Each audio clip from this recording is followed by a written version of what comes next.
Imaginez faire 4000% des rentabilités cumulées sur 30 ans d'investissement. C'est ça la performance de William Gons, gérant de fonds Indépendance Expansion. Sa rentabilité est si élevée qu'il arrive à battre les principaux investisseurs du monde, Warren Buffett. Pendant 10 ans, 20 ans et 30 ans, William Gons a battu largement l'investisseur américain. Depuis les années 2000 par exemple, Warren Buffett a cumulé 340%, ce qui donne 6,8% de rentabilité annualisée. William Gons, dans la même période, il a fait 1625%, ce qui donne environ 13,2% de rentabilité annualisée. Bon, et quels sont les secrets des meilleurs investisseurs de la France, de l'Europe et un des principaux investisseurs du monde? Quels sont les ratios fondamentaux? Qu'est-ce qu'il utilise pour analyser les sociétés? Est-ce qu'il utilise de la macroéconomie? Dans cette vidéo, vous allez voir qu'il a rien caché et il montre tout ce qu'il fait pour bâtir un portefeuille gagnant. N'oubliez pas de liker la vidéo, de partager ces contenus avec vos amis et de vous abonner à la chaîne. On s'y voit très prochainement. Bon, je suis ici avec M. William Gons, gérant de fonds Indépendance AM. Un fonds qui fait des records de performance. Depuis 1993, la performance est de 13,3% par an. Accumulé, ça fait environ 4000% depuis. Et une performance de marché d'environ 770 environ actuellement. William Gons, bonjour. Merci d'être là avec nous. Je vais vous laisser vous présenter rapidement et parler de la performance et un peu de fonds. Et ensuite, je vais vous adresser quelques questions. Bon, je suis le gérant du fonds Indépendance France depuis 30 ans maintenant.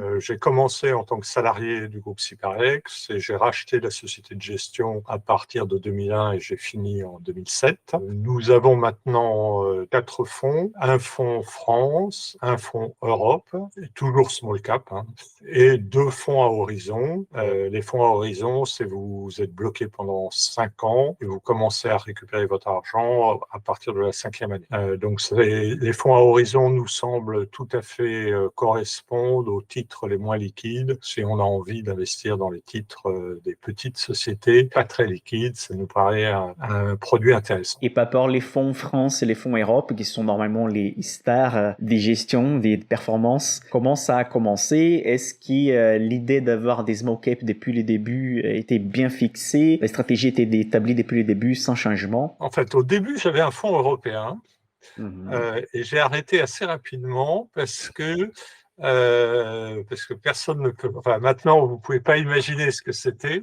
C'était à l'époque, on recevait les études de broker par la poste, et donc les Italiens devaient les recevoir 3 semaines avant nous. Et même punition pour les rapports annuels, qui en fait étaient publiés au mois de septembre pour des assemblées qui se tenaient au mois de mai. Donc je me suis dit, il y a peu de chances que je batte les gestions italiennes en Italie, et il y a peu de chances qu'ils arrivent à me battre en France. Donc on est devenu spécialisé Small Cap France. La stratégie a été trouvée ou mise en forme assez rapidement. Moi, j'étais un banquier d'affaires et je considère que j'étais un bon analyste. Je considère toujours que je suis un bon analyste, mais que je ne savais pas gérer un portefeuille. J'ai cherché, disons, au début de l'année, à la fin de l'année 92 et début 93, disons, une théorie qui permette de battre le marché. Et je suis tombé en février 93 sur un working paper de Lacochinok qui disait que pour battre le marché, il suffisait d'investir dans les faibles prix sur cash flow. Donc le fonds est devenu un faible prix sur cash flow, mais c'était ce que je faisais déjà pour mon portefeuille personnel,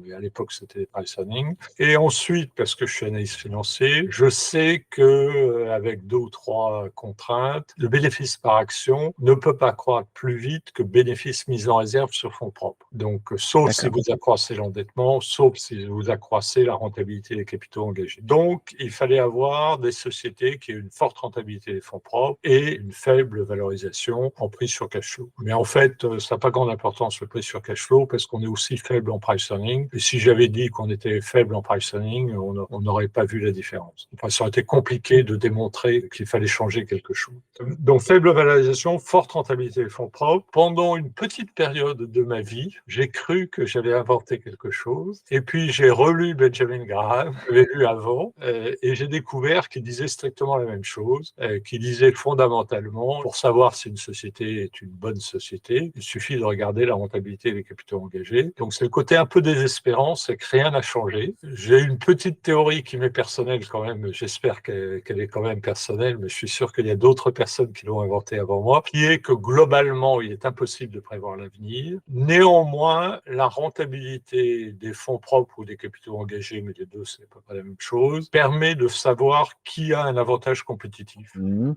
Et que grâce à la réglementation, il ne faut pas dire beaucoup de mal de la réglementation, la concurrence est beaucoup plus lente qu'elle ne le serait dans un modèle parfait. D'accord.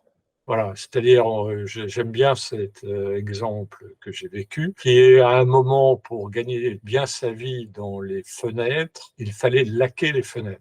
Et j'étais actionnaire de FP2E, qui était un producteur de fenêtres. Et entre le moment où ils ont décidé de laquer les fenêtres, parce qu'ils les sous-traitaient avant, et qu'ils ont laqué leurs premières fenêtres, il s'est écoulé 5 ans. Et donc, si vous êtes un concurrent et vous dites, tiens, FP2E gagne bien sa vie en laquant les fenêtres, vous dites, oui, mais ça va me prendre 5 ans pour laquer ma première fenêtre. Entre-temps, FP2E va progresser sur la courbe d'expérience. Donc, il se peut que dans 5 ans, ma productivité soit trop mauvaise, ou il se peut que dans 5 ans, plus personne ne veuille de fenêtre laquée. Donc, FP2E est assez tranquille pendant 5 ans, ce qui n'est pas tout à fait conforme à ce qu'on a appris à l'université avec le modèle de concurrence pure et parfaite. Donc, le fait d'investir dans des sociétés qui ont des très fortes rentabilités, des capitaux engagés, vous permet, pas toujours, parce que ça serait trop beau, mais de dormir relativement tranquille. Très bien. Et à cette époque, en fait, comme vous avez dit, ça a commencé en 1892. Si je ne me trompe pas, la première version des What Works on Wall Street, c'était 2003 ou c'était un peu avant? À cette époque, ça a été confirmé par les statistiques aussi, parce que je sais que vous utilisez ça comme une bonne source. Pour moi, c'est la Bible de vrais analystes financiers. Est-ce que cette étude est arrivée après pour confirmer ou non? Vous aviez à l'époque une autre étude pour confirmer aussi statistiquement la sous-valorisation des sociétés comme une variable importante des surperformances. Disons, à partir du moment où vous admettez qu'il est extrêmement difficile de prévoir l'avenir, le fait d'investir dans des sociétés mal valorisées semble évident, parce que vous n'êtes pas sûr qu'elles vont avoir de gros problèmes. D'accord. Là, on va parler de Verallia aujourd'hui. Verallia a un price earning de 7. Enfin, il y a plus ou moins une constante, c'est le price earning historique d'à peu près tous les marchés, c'est 15. Et bon, quelque part, le marché pense que Verallia va avoir d'énormes problèmes. Pour être franc, je ne sais pas lesquels. Et donc, je me dis, bon, il est probable qu'ils n'auront pas plus de problèmes que la moyenne des sociétés cotées. Donc, c'est un bon investissement. D'accord. Et quelles sont les particularités de cette méthode? Ok, sous-valorisé, mais par rapport à quoi? Quels sont les ratios, les principaux ratios surtout? Alors, en fait, ce qui est étonnant, c'est qu'on arrive à avoir des rentabilités des capitaux engagés supérieures à 20%, à la fois pour l'Europe et pour la France, alors que le marché pour la France est plutôt 7, avec des price earnings qui sont inférieurs à 12, alors que le marché est supérieur à 15. Sur l'Europe, c'est plus compliqué parce qu'on n'a pas la base de données, mais on soupçonne que ça ne doit pas être très différent. Donc, la rentabilité des capitaux engagés ne semble pas être un facteur considéré comme primordial par les gérants ou par les analystes. Et à ce titre, moi, ce qui me frappe, c'est qu'il y a beaucoup d'études que je lis où on me dit la marge de la société X est élevée, donc c'est une belle société. Il y a beaucoup moins d'études qui me disent la rentabilité des capitaux engagés de la société Y est superbe, vous devriez l'acheter. Bon, c'est comme ça. Et je pense que c'est pas tout à fait par accident que la rentabilité du fonds sur longue période, qui est à peu près 13%, ressemble étrangement à la rentabilité des fonds propres des sociétés du portefeuille. D'un point de vue analyse financière, c'est logique. Non, c'est que la corrélation qui devrait exister existe parce qu'on a l'habitude qu'on ne trouve jamais ce que la théorie nous annonce, mais bon, c'est pas complètement absurde. D'accord. Et par rapport aux critères, vous utilisez ça dans un screener, vous appliquez les prix au cash flow inférieurs à telle valeur, PR inférieur à telle valeur, pour trouver déjà quelques sociétés pour analyser, parce qu'il y a quand même le nombre de sociétés disponibles en France, c'est assez élevé. Le screening nous permet à peu près d'avoir 100 sociétés. Okay. Et si on descend un peu plus à fond, on arrive à 60. D'accord. Donc, il y a 876 sociétés cotées en France. Notre vrai cœur de métier, c'est à peu près 100 sociétés. Et cet univers est assez stable. D'accord. Alors, c'est ça qui est frappant. C'est, en d'autres termes, si vous faites des parfums, vous avez des chances d'avoir un price earning de 20. Si vous fabriquez des boulons, votre price earning sera plus proche de 10. Mais il n'est pas sûr que vous gagnez moins d'argent en faisant des boulons qu'en faisant du parfum. Et à titre anecdotique, la rentabilité des capitaux engagés du champagne n'est pas très bonne. Mais tout le monde imagine que les boîtes de champagne gagnent des milliards, mais c'est pas vrai. Compte tenu de l'ampleur des stocks, la rentabilité n'est pas si forte que ça. Je suis tout à fait d'accord avec vous et Peter Lynch il disait quelque chose pareil, qu'on a beaucoup d'avantages d'investir sur des business qui sont chiants, qui sont fatigants. C'est beaucoup plus cool de parler j'ai investi sur Tesla ou j'ai investi sur Amazon, j'ai investi sur Google que de dire j'ai investi sur une société qui fait des cheminées. Donc il a aussi ses côtés peut-être, c'est peut-être sans biais, ce sont des biais comportementaux mais ça existe. Moi j'avais rencontré un gérant en privé cette fois-ci qui achetait des titres pour en parler avec ses clients. Ah ouais. Donc c'était, ça me permet d'avoir une conversation qui m'est agréable pour moi avec un client. Voilà, bon, il y a des tas de raisons. Tesla, ça permet de parler en fait. C'est sûr, c'est sûr. Il y a une étude intéressante des Charles Schwab par rapport aux marchés américains des années 2000 à 2020 qui montre, en fait, ils ont essayé de séparer l'espèce ensemble dans les critères growth et dans les critères value. Et les critères value, c'est avoir un prix sur chiffre d'affaires inférieur à 1. Et pour les critères growth, c'est avoir 5 ans de croissance des chiffres d'affaires de 15% par an. Ce sont ça les critères qu'ils ont utilisés. Ils ont tracé la courbe et ils ont trouvé en fait que depuis les années 2000, la quantité des sociétés qui respectent ces critères value, ça veut dire prix sur cash flow inférieur à 1, est tombée d'environ 200 sociétés à environ 60 actuellement en 2022-2023. Et le nombre des sociétés growth est tombé également de 200 à 110. Mais en fait, la décroissance de ces taux-là pour les sociétés value était beaucoup plus importante. Vous avez une expérience qui date depuis les années 90. Est-ce que vous avez trouvé un peu plus de difficultés après la bulle de l'Internet, après les années 2000 pour trouver des sociétés value? Ou est-ce que les nombres sont constants depuis les débuts? Il est constant en fait. D'accord. Cette année, c'est très facile. Normalement, on est obligé d'investir dans des sociétés, des small cap et pas dans des mid. Et cette année, on ne sait pas pourquoi, les mid, il y a des tas de mid qui sont pas chers. D'accord. Probablement parce que, comme il y a eu 50 surperformances des grandes, plus personne n'achète des petites. Et en plus, il y a un autre facteur d'après moi, c'est qu'en fait, en tant que produit d'investissement, les small cap n'ont pas pour concurrence les grandes, mais plus le private equity. D'accord, ok. Et en fait, comme le private equity a fait un très très bon marketing, qu'en plus, ils ont globalement, grâce à un très bon lobbying, ils ont expliqué que les particuliers devaient pouvoir faire du private equity parce qu'on les privait d'une source de richesse. Les particuliers qui avant auraient pu acheter des small caps, maintenant achètent du private equity. Et en plus, les conseillers adorent le private equity parce que pendant quelques années, vous êtes tranquille, ça baisse pas. Alors que bon, la bourse, ça monte et ça descend tous les matins. Enfin, par rapport à une clientèle, c'est quand même plus dur à défendre. C'est sûr. Il y a des études récentes que j'ai lues qui montrent exactement une étude de CD O'Shaughnessy, c'est lui qui a écrit What Works on Wall Street, qui montre en fait que pour l'investisseur particulier, il peut avoir les mêmes niveaux de rentabilité promises que les private equity, entre 12, 13, même 16% par an sur les marchés américains, simplement en choisissant une stratégie value quality sur les micro-caps des sociétés entre 50 et 300 millions. Voilà, il y a plein d'études qui montrent aussi que les particuliers peuvent faire mieux qu'un private equity, que l'argent reste illiquide pendant quelques temps. Donc, c'est un sujet hyper intéressant. Monsieur Higons, cette opportunité de discuter avec vous, ça me permet aussi de poser quelques questions que mon audience sûrement va me demander après. Michael, mais pourquoi t'as pas posé cette question? Donc, je dois les poser. Quels sont les critères du screener que vous utilisez pour commencer les filtres? Marge d'exploitation avec X%, PR avec X%. Quelles sont les valeurs que vous utilisez dans les screeners à ces moments? Alors, le screening, c'est price earning inférieur à 12, prix sur cash flow inférieur à 10, rentabilité des fonds propres supérieure à 9, marge d'exploitation supérieure à 5, mais on peut descendre à 4 quand on a deux exceptions. Enfin, je pense qu'on en a que 2, mais on doit en avoir plus que ça. Mais le travail temporaire, les gens gagnent très bien leur vie avec des marges très basses. D'accord. Donc, on a du travail temporaire, ce qui prouve qu'on ne respecte pas nos critères tout le temps. Mais c'est le screening, c'est à peu près ça. Et croissance du chiffre d'affaires. D'accord. Ça, c'est un critère très important. Par exemple, croissance des chiffres d'affaires sur les 12 derniers mois, sur les 3 dernières années. Toujours. Disons, sur les 12 derniers mois, il faut qu'il y ait de la croissance. Voilà. D'accord, parfait. Bon, c'est répondu pour les plus curieux. Je sais qu'ils vont vouloir créer les mêmes screeners pour sélectionner des sociétés. Mais là, ça vient à une autre question. Pourquoi les autres gérants ne font pas la même rentabilité si votre stratégie, elle est montrée ici, clairement, devant tout le monde? En fait,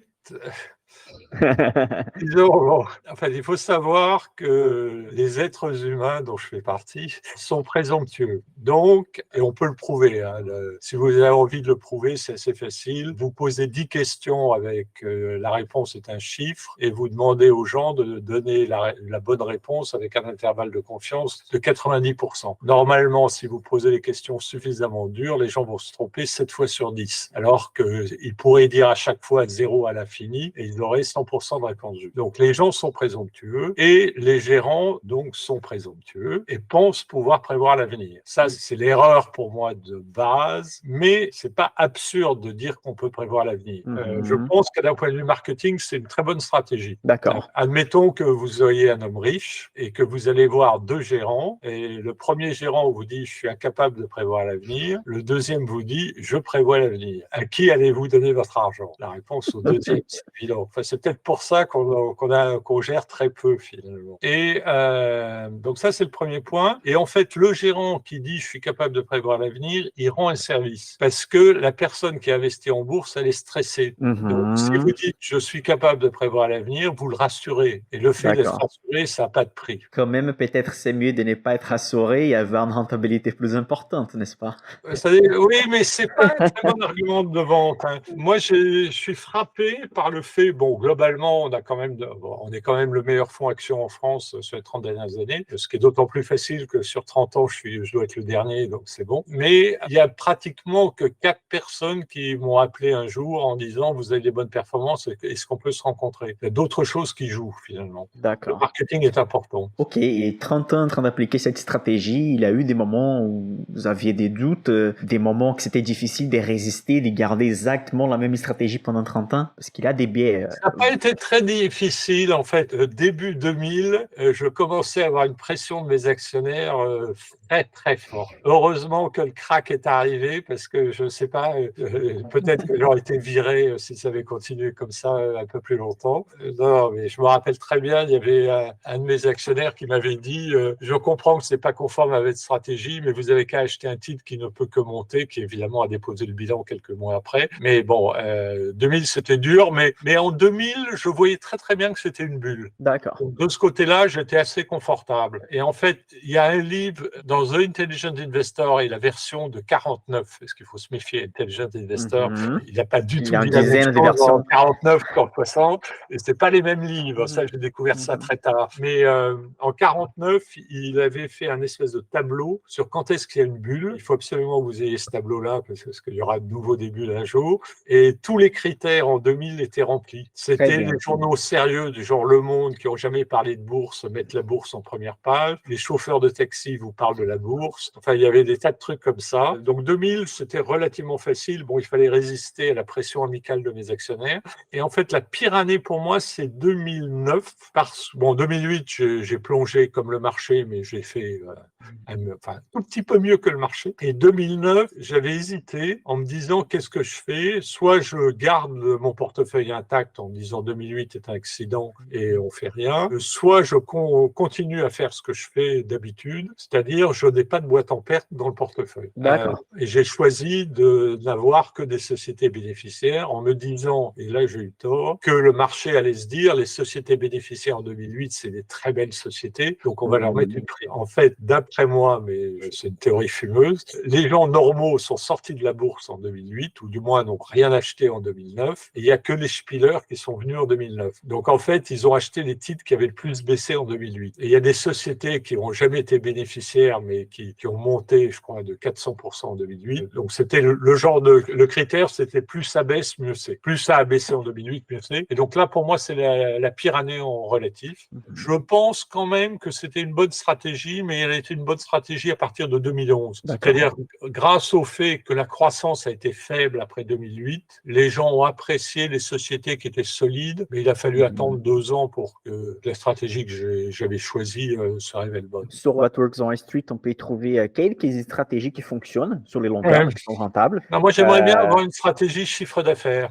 D'après What Works on Wall Street, c'est la meilleure stratégie. Et à un moment, j'ai voulu lancer un fonds comme ça, et je suis allé allé voir des prospects et je leur ai expliqué que personne ne savait pourquoi ça marchait, mais que ça marchait. Et là, personne n'a voulu investir. Sauf une personne qui m'a dit, j'investirai dans votre fonds, mais je sortirai de l'autre fonds. Donc, je me suis dit, bon, somme nulle, j'ai pas voulu.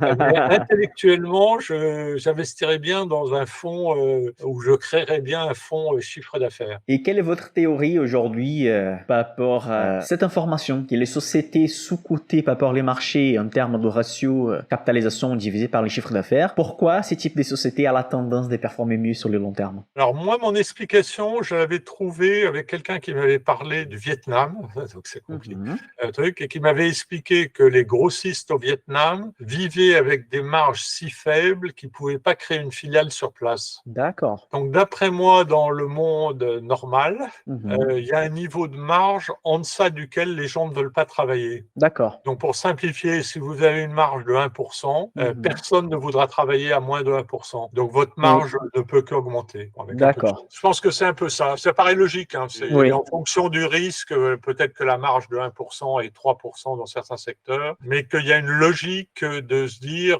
il y a un niveau de marge qui ne peut pas baisser. Enfin, on peut toujours perdre de l'argent, hein, mais globalement, il y a pratiquement plus de concurrence à partir d'un certain niveau de marge. D'accord, très bien. La prochaine question, c'est par rapport à la diversification. On sait très bien les fameux graphiques avec la volatilité, les nombres d'actions, qu'au-delà des 30 ou 35, on ajoute plus de la diversification par rapport à une rentabilité et par rapport à la rentabilité qu'on peut trouver dans les marchés. Pourquoi la majorité des fonds ont 50, 60, 80 actions? Je sais que votre fonds est un peu plus concentré, il a 40, mais les poids principalement, il est concentré sur les principales lignes. Mais pourquoi cette diversification extrême sur les fonds normalement? Bon, le fonds France, qui est la plus longue historique, est concentré de façon, de façon à peu près rationnelle, mais je suis quasiment seul à trouver ça rationnel. Donc globalement, on a une constante, mais qui est un accident, qui est 13 lignes représente la moitié du portefeuille. Mais il y a des études qui démontrent qu'à partir de 20 lignes, la diversification améliore pas la baisse de la volatilité, pour simplifier. Donc pourquoi en faire plus de 20? Notamment pour des raisons réglementaires, les lignes qui représentent plus de 5% ne doivent pas représenter plus de 40% du portefeuille. D'accord. Donc de toute façon, vous ne pouvez pas avoir 8 lignes, donc ça c'est interdit réglementairement. Après, si vous faites des small caps, de temps en temps, vous avez des titres qui ne sont pas assez liquides, donc vous faites une petite ligne. Après, si vous connaissez, vous savez qu'il y a des sociétés qui vous intéressent, mais si vous n'en avez pas un tout petit peu dans le portefeuille, vous l'oublierez, donc vous en mettez aussi. Et après, alors dans le cadre de la façon dont je gère le fonds, globalement, je sais que les premières lignes, les 15 premières lignes font la performance et je considère que le reste fera l'indice. D'accord, très bien. J'ai investi sur les small caps depuis quand j'étais encore au Brésil, au marché brésilien, après en France, aux États-Unis. Et pour moi, c'est clair que les small caps ont plus de potentiel. On peut pas comparer une société avec 100 millions de capitalisation avec une autre qui a des centaines de milliards. Le potentiel est beaucoup plus élevé sur une petite. Aussi, les grandes sociétés d'aujourd'hui, un jour, elles étaient des petites sociétés. Donc, c'est logique, en fait, la croissance. Est-ce que la surperformance des big caps qu'on a actuellement sur les marchés, c'est une erreur statistique? Est-ce que ça dure peu de temps ou on a un gros changement qui arrive dans les marchés, à votre avis? Pour moi, le gros changement, c'est le private equity. Je pense que tous les gens qui investissaient dans les petites valeurs ont investi dans le private equity à la place. D'accord. Donc, en fait, il faudra que le private equity aille mal ou qu'il rachète toutes les sociétés, toutes les small caps, parce que dans les deux cas, c'est pas mal. Mais pour moi, les small caps, on a comme concurrent le private equity et pour le moment, jusqu'à très, très récemment en tout cas, le private equity était une pompe à attirer des capitaux et notamment les institutionnels, au lieu de faire des small caps, faisaient du private equity. Nous, on voit, parce qu'on fait quand même un peu de commercial, et quand on voit des institutionnels, on en a rencontré beaucoup, ou même des privés, qui nous disaient « Aujourd'hui, je n'ai pas du tout de small cap ». D'accord. En revanche, ils ont tous du private equity. D'accord. Bon, on peut aussi expliquer la surperformance du CAC 40 ou de S&P 500 du Nasdaq avec la très bonne performance des 5, 6 ou 7 sociétés, parce que les restes, en fait, ont rien fait sur les dernières années. C'est toujours comme ça. C'est toujours comme ça. Dans les bonnes performances d'un indice, c'est toujours une ou deux valeurs. Bon, c'est comme ça, c'est comme ça. Non, mais ce qui est plus étonnant, c'est que l'écart de valorisation entre les petites valeurs françaises et les grandes valeurs s'accroît. Donc, on ne peut même pas dire que la sous-performance des petites valeurs, c'est parce que leurs résultats sont mauvais. En fait, c'est simplement qu'elles sont de moins en moins chères par rapport aux grandes. D'accord. Normalement, ça devrait s'arrêter un jour. Si vous pensez que les marchés sont rationnels. D'accord, très bien. Maintenant, Monsieur Egon, je vais vous poser 5 questions. Je voudrais bien, si vous pouvez répondre juste avec oui ou non. Je sais que certaines questions ici, c'est pas oui ou non. Vous voyez, mais vous allez compter oui. Si c'est 60% oui, donc c'est oui. Et ensuite, on va revenir sur chaque question pour voir, pour analyser les arguments et qu'est-ce qu'il y a derrière. Parce que ce sont des questions posées plusieurs fois par les abonnés. Donc, ils sont curieux pour savoir votre réponse. Donc, on va commencer avec la première. Oui ou non? Vous utilisez la macroéconomie pour décider si vous achetez ou si vous vendez? Non. Non, très bien. Vous utilisez l'analyse technique, regardez Non. les supports, etc. Non. Vous regardez ce que les médias disent par rapport à telle société ou des sites des finances pour prendre des décisions d'achat ou vente? Non. Vous avez un objectif des cours. Vous faites les calculs des valeurs intrinsèques pour décider si vous devez rentrer sur une société. Ça, c'est un critère que vous utilisez ou pas? Oui ou non? Oui. Et vous faites de momentum sur les portefeuilles ou pas? Oui. Ok, donc je suis sûr que parmi les 3 premières questions, les gens sont étonnés et je suis heureux parce que moi non plus, j'utilise pas la macroéconomie. Bref, il y a certaines variables importantes. Les taux montent, ça va toucher quelque chose, mais c'est pas un critère simplement pour commencer à vendre toutes les sociétés qui ont un impact du taux d'intérêt. Mais on va commencer avec la macroéconomie. Vous utilisez pas du tout, vous utilisez Non, la macro, quelques données. j'étais un économiste plutôt macro à l'origine. Et en fait, assez rapidement, j'ai vu que ça me servait à rien pour la gestion du portefeuille. D'accord. Donc, je ne lis plus rien que publié par l'OCDE ou des gens brillants. Ça, il est clair que je m'en sers pas. Ok. Et donc, on peut dire que vous faites plutôt une analyse bottom-up. Ça veut dire vous analysez si la société elle est bonne et ensuite les Oui, conséquences c'est qu'il peut y vraiment avoir du dans la bottom-up. macroéconomie. Ouais, ouais. Ok, très bien, très bien. Et l'analyse technique, pas utile du tout? Non, j'y crois pas, absolument pas. Ça n'a jamais été prouvé. Donc, Très bien. Ouais, et surtout, il y a un livre d'un influenceur très connu, je vais pas citer des noms, mais c'est sous-entendu, qui dans sa première page, il dit ici, je vais vous expliquer l'analyse technique, parce que c'est la méthode d'analyser les sociétés la plus étudiée, la plus efficace du monde. À ce moment donné, là, j'ai fermé les livres, j'ai jamais continué sur la deuxième page, mais ça va. Troisième question, c'est par rapport à les médias. Vous pensez qu'il n'y a rien d'utile sur les médias, sur les non, on informations? lit tout, mais c'est pas un facteur important dans la prise de décision. D'accord, très bien. Surtout que les rapports financiers, c'est les principaux documents Oui, que non, mais les l'investisseur doit rapports utiliser. financiers, en fait, il y a beaucoup de gérants qui se plaignent parce qu'il paraît que enfin, d'ailleurs, j'étais là, donc, quand, disons, dans les années 90, il y avait des belles études de brokers sur les small cap, etc. La réponse, oui, mais elles étaient nettement moins bonnes qu'un rapport annuel d'aujourd'hui. Donc, on a beaucoup plus d'informations aujourd'hui qu'on ne l'avait dans le temps. D'accord, Il très faut bien. lire les rapports annuels, ce qui est pénible, ça, je le reconnais. Et par rapport à l'objectif des cours, donc la valeur intrinsèque. On a des modèles d'évaluation, Ok, mais on tourne un peu au sein de notre propre univers. C'est-à-dire qu'on regarde la société la plus chère de notre portefeuille ok. et la société la moins chère. Et généralement, on va vendre la plus chère et acheter la moins chère. Et si on veut acheter un titre, il faut qu'il améliore, entre parenthèses, la valorisation du portefeuille. Très bien. Maintenant, je vais aller un peu plus loin dans ça. Je vais savoir si cette décision de vendre la plus chère et acheter la moins chère, elle est faite une fois par mois, une fois par trimestre. Comment vous prenez cette décision? En fait, ça dépend plutôt si on a des idées d'achat ou pas. Ok. Et qu'est-ce Si que vous vous voulez appelez acheter quelque chose, on est toujours investi à 100%. Ok. Donc, si vous voulez vraiment acheter, il faut vendre. Ok, d'accord, Donc, je vois. si j'ai beaucoup d'idées d'achat, ce qui m'est arrivé au mois de juin, il y a Mhm. beaucoup de ventes aussi. Et là, bon, c'était dans le courant du mois. Ok, parfait. Et donc ça, c'est un sujet aussi qui est en liaison avec les momentum. Est-ce qu'il a les meilleurs moments pour acheter? C'est pas les timings, hein. Comment vous utilisez les momentum sur l'achat et sur la vente, en fait? Alors, le momentum, il faut respecter le momentum, d'après moi. Ne pas faire que du momentum, mais se dire qu'il n'y a pas que les gérants qui achètent des actions. Il y a des concurrents, il y a des clients, il y a des fournisseurs. Et si jamais un titre qui est pas cher baisse, disons, de plus de 20% par rapport à l'indice, normalement, il vaut mieux pas y toucher. D'accord, ok. Voilà. Si vous avez De dans les même, portefeuilles, si donc... un titre monte très vite et que vous pensez qu'il devient trop cher, vous avez intérêt à le vendre lentement tant qu'il monte. D'accord. Et pour vous, trop cher, c'est quoi? Pas rapport les concurrents, pas rapport les portefeuilles, pas rapport les marchés? Trop cher, enfin, nous, on est assez pingres. Donc, disons, normalement, on regarde pas les sociétés qui ont un pricing supérieur à 15. À partir de 17, normalement, on commence à vendre sérieusement. Et à Ok. partir de 20, on vend. À Ok. part qu'on vend sous une année où on l'a pas fait. J'ai jamais compris pourquoi en 21 on l'a pas fait. Donc si jamais les gens surveillent très bien ce que nous faisons, ils peuvent dire en 21 vous l'avez pas fait. Mais je pense que c'était la progression des cours était si rapide qu'on a été un peu pris par la vitesse des hausses. D'accord. Mais normalement, 20 c'est vraiment une barrière. Et ce que je voulais dire, c'est qu'avec notre système, comme les sociétés mal valorisées sont à peu près toujours les mêmes, on a quand même la moitié du portefeuille France qui a été détenu plus de 10 ans sur les 30 dernières années. D'accord. Ça ne veut pas dire qu'ils sont dans le portefeuille depuis 10 ans, mais qu'on les a achetés puis vendus, etc.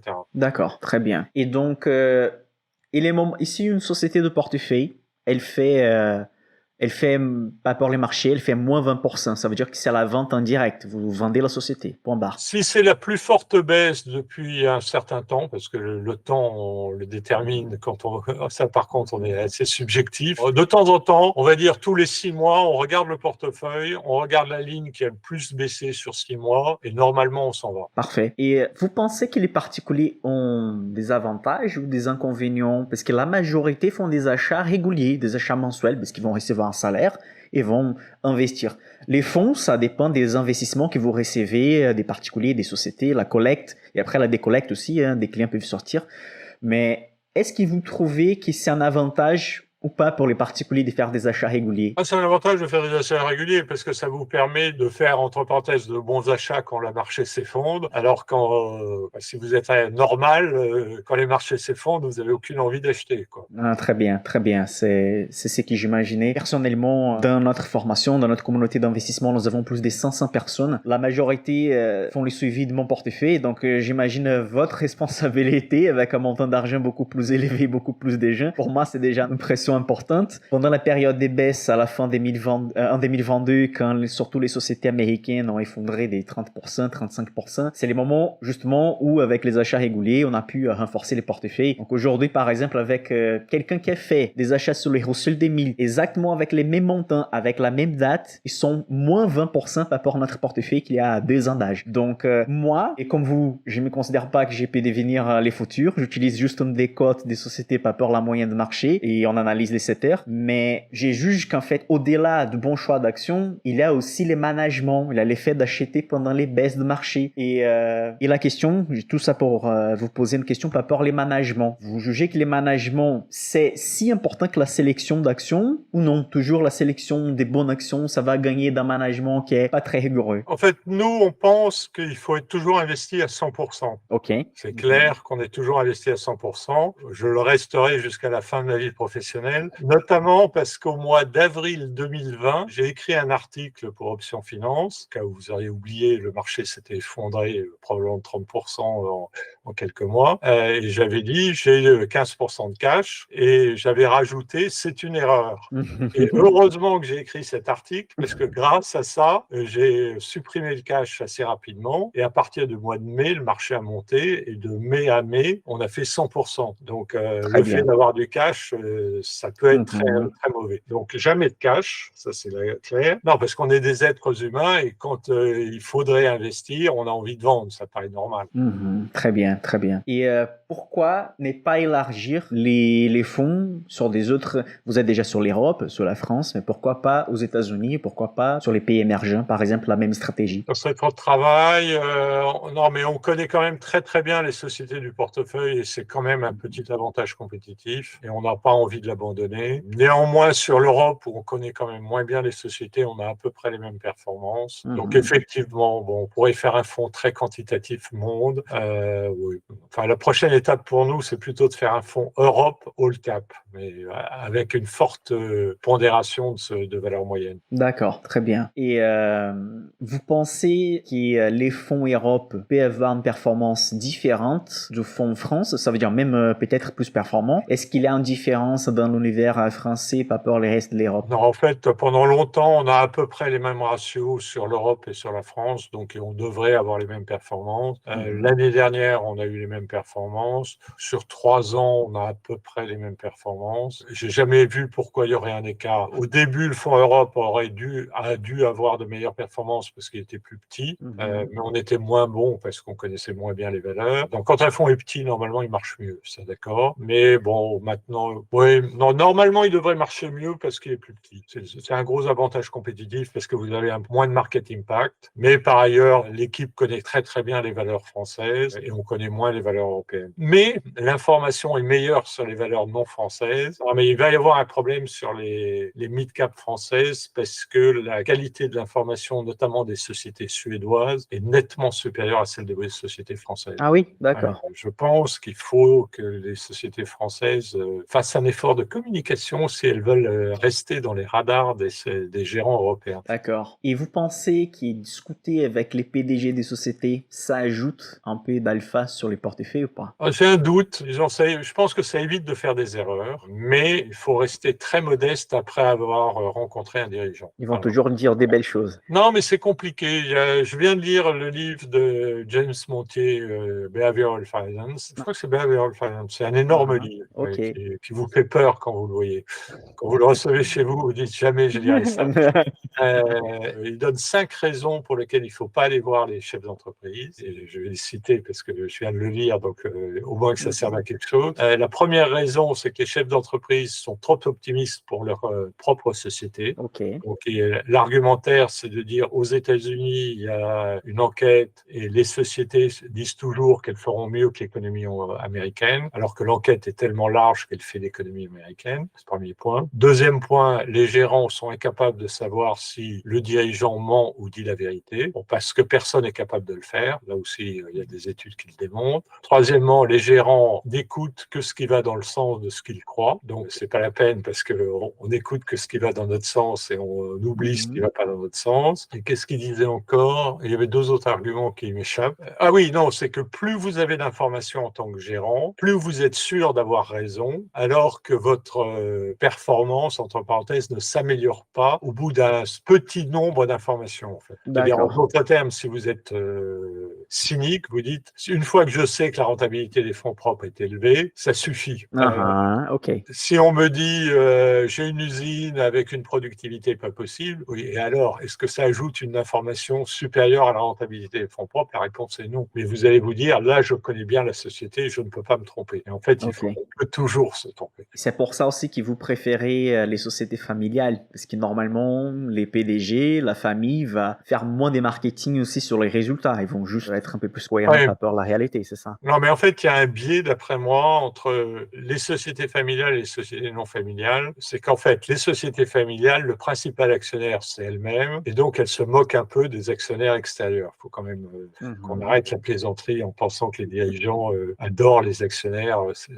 Normalement, elles sont clairement, dans les années 90, c'était vraiment leur cadet de leurs soucis. Et donc, elles n'essayent pas d'impressionner en disant, moi, j'ai des projets superbes et je vais doubler le résultat en 5 ans. Alors que les salariés, notamment quand ils ont des stock options, ont tendance à survendre ce qu'ils sont en train de faire, en espérant peut-être qu'ils vont être débauchés avec un salaire plus élevé compte tenu de ce qu'ils vont réaliser. Et donc, le discours des sociétés familiales entraîne moins des cours élevés que des sociétés non familiales. Et vous avez donc dans votre stratégie des secteurs que vous évitez à tout coup, genre ces secteurs-là, même avec des cotes des 50-60%, j'y rentre pas. Les cartes mères, disons, l'informatique, on y est pas mal, mais disons les secteurs les plus, de temps en temps on y va, mais honnêtement c'est généralement pas une bonne stratégie. Les secteurs cycliques, on a un mal fou, mais ça a toujours été le cas des values.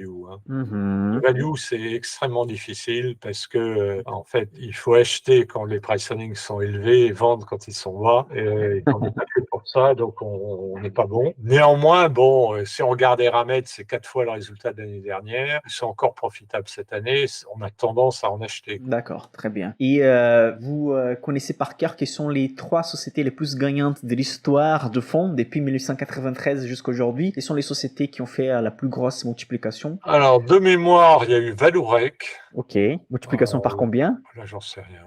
C'était Ok, au début des années 2000. ok, Il y avait Montupet où on a fait 8 fois. ok, Valorex, ça doit être à peu près le même. Enfin, c'était très important, c'est tout ce que je peux ok. dire. Et après, on avait bien gagné sa vie sur Beneteau de 93 à 2000. En Mhm. fait, c'était assez simple. Enfin, je garantis pas l'exactitude des chiffres, mais on Ok. avait acheté ça à 3 fois le cash flow. On l'avait Mhm. vendu à 10 fois le cash flow. Et le cash flow a été multiplié par 2 en plus. D'accord. Donc, en fait, oui, ça devait faire à peu près 8 fois sur la période, même Et plus. je suis sûr qu'il y a des abonnés qui vont revenir sur cette information. Et donc, je reviens sur une question que j'ai posée avant. Ça veut dire que pendant que Beneteau faisait, par exemple, sa multiplication, elle présentait à chaque trimestre des bons résultats, il n'y avait pas un moment où elle a touché, par exemple, un PR supérieur à 20. Parce que ça déclenche dès le début ou Les la vente ventes. complète Non, d'après de votre mémoire, stratégie. non. De D'accord. mémoire, en fait, nous, on était plus pris sur cash flow. Donc, D'accord. effectivement, nous, on supporte que les prix sur cash flow atteignent 10. OK. Et donc, à l'époque, on a fait 3-10. Et à un moment, mais je pourrais le dire maintenant, mais je ne l'ai pas dit depuis longtemps, je disais qu'il fallait toujours investir les sociétés qui avaient un prix sur cash flow de 3 et que c'était pas la peine de les analyser parce que si on les analysait, on les achetait pas. On faisait comme le marché, on se disait il y a un problème, il fallait pas y aller. Très bien, très bien. Et psychologiquement, quels sont les biais qui vous évitez? Les biais pour les values, c'est de devenir amoureux du portefeuille. D'accord. Donc on l'est, hein, on finit par l'être, mais on sait que c'est le danger. Et le dernier cas où vraiment on l'a fait, c'est OB. Fin 2021, le price earning devait être élevé, à peu près à 17. C'était Mhm. la société la plus chère du portefeuille et on aurait dû commencer à alléger. Bon, comme ils n'ont pas fait d'erreur pendant 21 années, on s'est dit, bon, il y a une surcote, mais elle est méritée. Résultat, le Mhm. cours est passé de 60 à 42, donc on a quand même perdu un maximum d'argent. Et ça, c'est le risque des values. Hein. Il y a deux risques, en fait, des values. Il y a le premier risque, c'est de se dire, je suis très intelligent et c'est pour ça que ça marche. Donc, c'est pas parce que j'achète des titres pas chers, je peux acheter des titres chers, ça marchera aussi. Et le deuxième biais, c'est de dire, enfin, j'ai eu des bonnes performances, c'est pas parce que j'ai acheté pas cher et que j'ai attendu, c'est parce que les sociétés du portefeuille sont superbes et donc je les garde parce qu'elles sont superbes. Et donc ça, c'est les deux écueils qu'il faut éviter. Et très bien. Une question posée par l'audience. S'il fallait commencer un portefeuille aujourd'hui et commencer par 5 sociétés pour garder, évidemment, avec un biais de long terme, quelles seraient les sociétés que vous choisissez maintenant pour composer ces portefeuilles? Alors, S2I, je l'ai depuis 2000. Ça, c'est le biais de la belle société que j'aime. Mais c'est un price earning de 12, a priori, donc c'est pas aberrant non plus. C'est un petit Alten, pas d'erreur et une forte exposition à la Pologne qui croît très rapidement et qui est la première ligne du portefeuille. Technip, qui vient de sortir un carnet de commandes ahurissant du genre, j'ai 5 ans d'activité devant moi. Le troisième, ce serait Veralia, qui est très mal valorisé. La quatrième, ce serait Katana, un Parfait. fabricant de catamarans qui mal valorisé. S'ils arrivent à développer une gamme dans le moteur, ils auront un relais de croissance. Bon, s'il y a une récession, ils souffriront un peu, mais ils sont mal valorisés. Donc on en a quatre, une Oui. cinquième. Steph, qui est qui est une société impressionnante sur le long terme. C'est la température sous température dirigée, qui est devenu leader européen de ce marché-là, qui marche bien depuis les années 90. Moyennant quoi, c'est peut-être moins rentable que les autres sociétés parce qu'ils ont quand même beaucoup d'immobilier. Donc, D'accord, très bien. pas tout à fait dans le cœur de notre stratégie, mais on est assez impressionné par la qualité du management et la façon dont ils ont développé la société en devenant. Bon, ils sont leaders français, ils sont leaders italiens, ils deviennent européens. La croissance est quand même impressionnante. Très bien, très bien. Je vais commencer à poser certaines questions de la partie finale. Je pourrais rester ici jusqu'à demain, mais les temps comptent pour vous. Et je voudrais vous poser une question par rapport à les erreurs. Est-ce que peut-être il fallait changer quelque chose pendant cette trentaine d'années que vous managez les portefeuilles? Est-ce qu'il y a une erreur à éviter, quelque chose de changement? Est-ce qu'il fallait changer quelque chose au début pour éviter une erreur qui est arrivée en 2010? Je ne sais pas. Quelque chose comme ça qui est arrivé ou pas? En fait, le momentum est arrivé pour corriger des erreurs. Ok. C'est-à-dire, à un moment, quand un titre était dans le portefeuille qui baissait, j'en achetais systématiquement. Et Ok. après, il y avait une annonce catastrophique. Donc ça, on a arrêté. Ok. Vous commencez à couper tôt, en fait. Oui, en fait, mais c'est grâce à James Montier. Hein. James Montier avait démontré que les particuliers, mais après on a vu que les investisseurs professionnels faisaient la même chose, vendaient des titres qui surperformaient le marché, alors que s'ils avaient vendu le titre qui avait le plus sous-performé dans leur portefeuille, ils auraient amélioré leur performance. D'accord. Donc, quand j'ai lu ça, j'ai dit, je fais la même chose. Ok, très bien. Et donc, c'est les sujets aussi, hein? Vous avez des livres à recommander? Alors, Ça le peut être livre 3, le plus 5, facile à lire, c'est The Little Book of Behavioral Investing de James Montier, toujours, qui pour moi est un chef-d'œuvre. Après, j'aime bien le livre What Works on Wall Street de O'Shaughnessy. Disons, bon, la méthodologie est un peu limite, mais les bases sont assez intéressantes parce que ça montre toutes les stratégies qu'on peut suivre à peu près rationnelles et quels sont les résultats. C'est aussi une des raisons pour lesquelles on n'était pas très stressé, c'est qu'on s'est toujours attendu à ce que notre stratégie ne marche pas 3 ans de suite. On n'a pas dépassé les 2 ans. Mais c'est ça que la majorité des particuliers comprennent pas. Qu'en fait, on peut avoir une stratégie qui bat largement les marchés, mais elle va pas fonctionner à chaque année. Monsieur Higons, j'ai déjà expliqué quelques fois sur ma chaîne, mais je vous laisse essayer d'expliquer. On ne sait jamais quand est-ce qu'une stratégie marche et toutes les stratégies doivent marcher au moins une fois, sinon personne ne les suivrait. Et donc, si on est value et qu'on a un lecteur de O'Shaughnessy, on sait que les values peuvent avoir des mauvaises séries et dans le What Works on Wall Street, la mauvaise série, c'est 3 ans au pire. Donc nous, depuis que je gère ce fonds, je m'attends à avoir 3 ans pourris, au pire. Mais ça ne fera pas changer de stratégie parce qu'il n'y a pas des stratégies qui marchent mieux. Pour le moment, on s'est arrêté à 2 ans, mais même si on avait 3 ans, on ne changerait pas de stratégie. Une des principales erreurs des particuliers, je trouve, par rapport à ça, c'est qu'ils sautent des stratégies une après l'autre et donc ils tombent jamais sur la période justement haussière ou la meilleure période de chaque stratégie. Donc ils passent 5, 6, 7, 8 ans dans la bourse avec des rentabilités inférieures à un simple ETF ou inférieures par rapport au marché parce qu'ils vont pas garder vraiment les stratégies sur les longs termes. Et ça revient sur un sujet qu'on a discuté au début de la vidéo, qui c'est l'effet, je vous ai demandé pourquoi les autres gérants n'arrivent pas à battre les marchés. Et une des raisons, c'est parce que les gens, simplement, sont présomptueux et donc ils vont pas vouloir garder